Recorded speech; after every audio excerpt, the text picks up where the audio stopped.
The untold truth hiding in plain sight. From the kingdom of Kush to the today Ethiopia.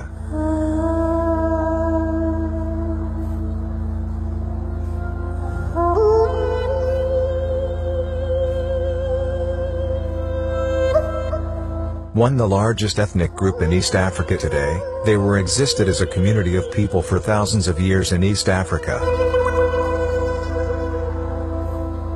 Available information clearly indicates that the land of Kush, Nubia, or the ancient Ethiopia, in Middle and Lower Nile, was the home of the Cushitic speakers. It's from there that they subsequently dispersed and became differentiated into separate linguistic and cultural groups.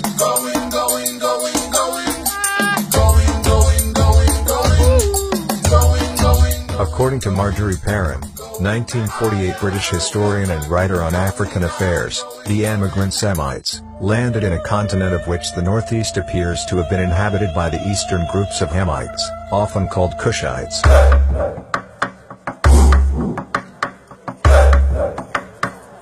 The various Cushitic nations, inhabiting Northeast and East Africa today, are the result of this dispersion and differentiation. The Oromoo form one of the main groups with all tradition and culture of Kushites, starting from Nubia, spreading southwards, and then east and west, occupying large part of the Horn of Africa today. Their strong physical features, unique culture, language, and other evidences unequivocally point to the fact that they are indigenous to this part of Africa.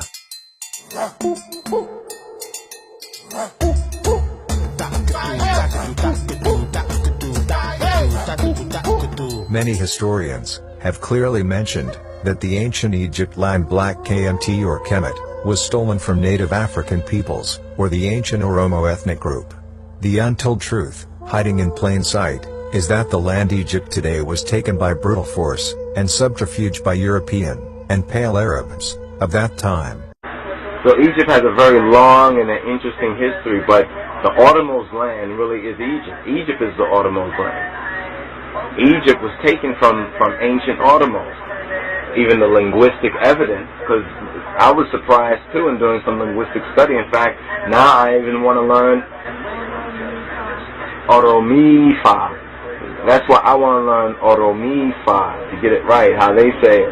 I like to learn that, because it's a etymological linguistic search. There are several groups of people in East Africa very closely related to the Oromoo today. For instance, the Afar and Somalis are very similar to Oromoo in their appearance and culture. The fact that the Somali, Afar and Oromoo languages share between 30% and 40% of their vocabulary could be an indication that these groups of people became differentiated very recently. Other Cushitic-speaking groups living in the same neighborhood, who are closely related to the Oromoo, are Kanso, Sidama, Kambata, Daressa, Ago, Seho, Baja and many other groups. The Abyssinian history, about the arrival of the Oromoo people, in the 16th century in East Africa from outside, is a fabrication and denial of historical facts. It is a myth created by Abyssinian court historians and monks, sustained by their European supporters, and which the Ethiopian rulers used to lay claim on Oromoo territory, and justify their colonization over the Oromoo people. However, several authorities and historic evidences have indicated that the Oromoo were in fact in the northeastern part of the continent before the arrival of the Habasha.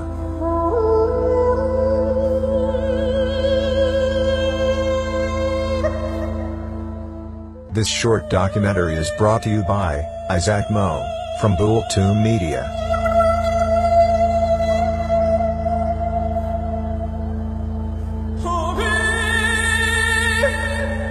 If you want to understand today, you have to search yesterday. We are not makers of history. We are made by history.